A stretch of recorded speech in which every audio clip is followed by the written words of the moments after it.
da República, Douglas Fischer, que está também no Rio Grande do Sul e foi convidado por nós para participar do Jornal Gente para destrinchar um pouquinho, explicar melhor um levantamento que ele fez a partir de decisões judiciais de casos semelhantes que têm sentenças diferentes por magistrados.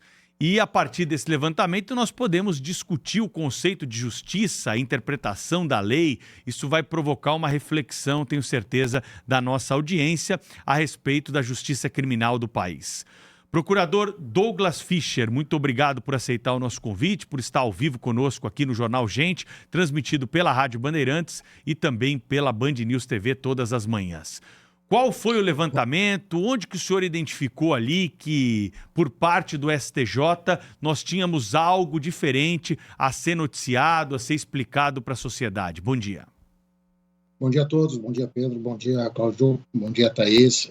É uma grande honra poder estar aqui falando com vocês e, antes de qualquer coisa, o que está se falando aqui é uma discussão sobre decisões jurídicas e nada a ver em nenhum momento com as pessoas que decidem esses processos. Eu tenho um hábito constante de publicar no meu Instagram profissional, além de procurador da República, eu sou professor, divulgando decisões que são tomadas pelo Poder Judiciário brasileiro. E me chamou muito a atenção uma circunstância recente de um caso concreto, e aliás, a gente até pode fazer um link com esta violência, com este furto, este roubo, vamos colocar de uma maneira rápida, que foi colocado do carro da presidência na Baixada, que há uma inter-relação muito grande com o tráfico. O tráfico hoje no Brasil é uma questão muito séria. Obviamente que nós não estamos aqui preocupados e falando do pequeno tráfico, mas nós tivemos uma situação que foi uma decisão do Superior Tribunal de Justiça em que um sujeito foi preso com 832 quilogramas, ou seja, quase uma tonelada de cocaína. Nós estamos falando de uma carga aproximada de 180 milhões de reais, em que se entendeu que este caso concreto não demandava a prisão da pessoa que estava conduzindo este caminhão abarrotado de drogas. Ele fora solto em primeiro grau, o Tribunal de Justiça de São Paulo determinou essa prisão e o STJ acabou determinando novamente a soltura dessa pessoa. Eu tenho um entendimento muito claro que esse tipo de situação é grave e demanda que o Estado haja e não deixe essas pessoas soltas. O que chamou a atenção é que eu peguei 4 decisões, do mesmo mês de outubro, do mesmo magistrado, todos eles envolvendo drogas, todos eles envolvendo situações de menos quantidade, ou seja, em tese, uma gravidade muito menor. Em todos os demais casos, ele manteve essas pessoas presas.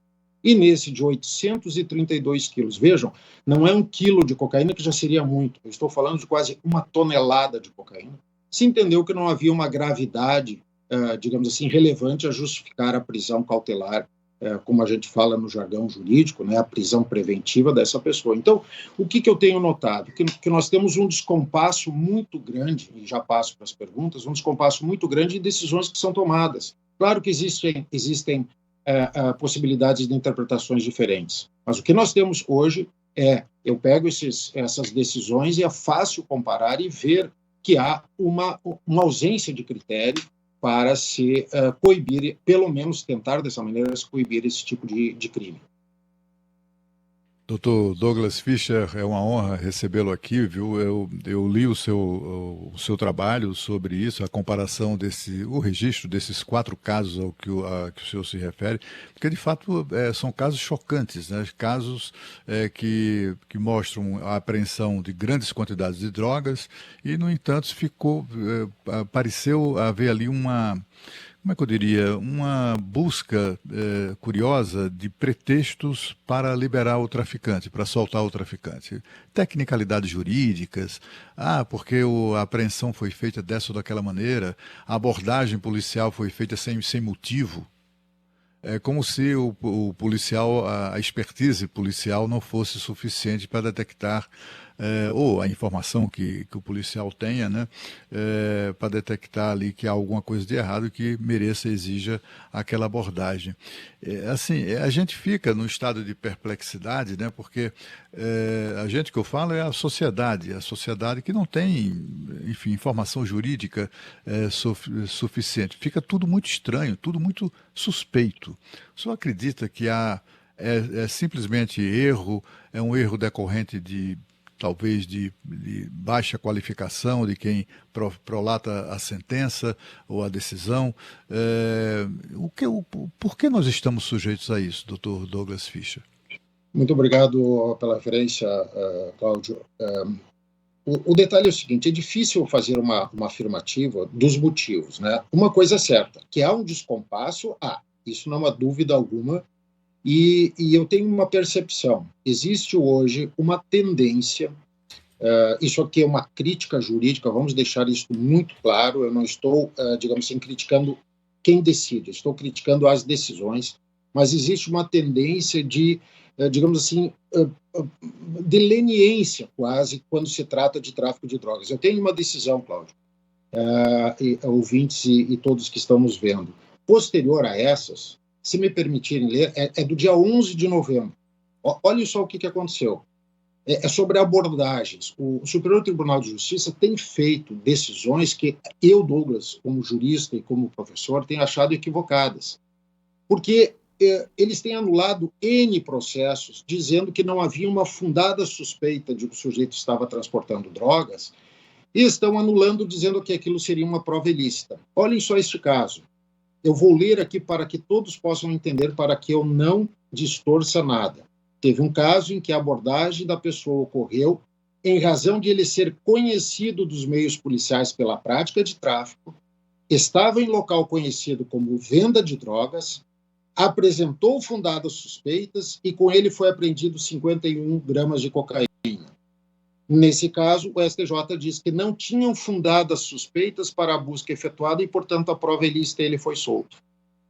Vejam, isso é uma situação completamente equivocada sob o ponto jurídico, na minha opinião.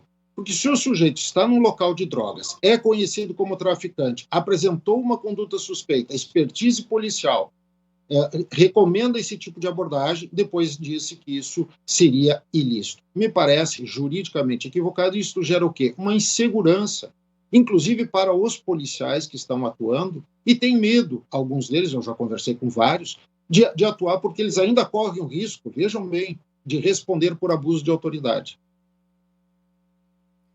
Procurador, queria perguntar para o senhor o seguinte: quando a gente tem toda essa estrutura hoje da justiça no Brasil, também para evitar que erros aconteçam e que, no momento em que eles possam vir a acontecer, que eles venham também sendo corrigidos, não é? Então, existem aquelas muitas possibilidades de recursos até que venha a decisão final e o trânsito em julgado. E aí o que fica aqui para a gente olhando de fora é: quando um fato como esse que o senhor relata, de decisões diferentes em casos semelhantes, que vêm de um mesmo ministro de um tribunal superior, elas acontecem, como é que se revê isso? O que a lei brasileira prevê ou aconteceu e aí segue o jogo? Bom, são duas coisas a serem ditas. A primeira, costuma-se dizer que a lei brasileira não é boa. Eu digo, a lei brasileira é muito boa. A nossa legislação é boa. Só que, na minha opinião, a interpretação que vem sendo dada pela lei em determinados casos é completamente equivocada. Essa é uma delas. Ou seja, dizer que não tem gravidade concreta, no caso concreto, transportar 800 quilos de cocaína me parece juridicamente equivocado.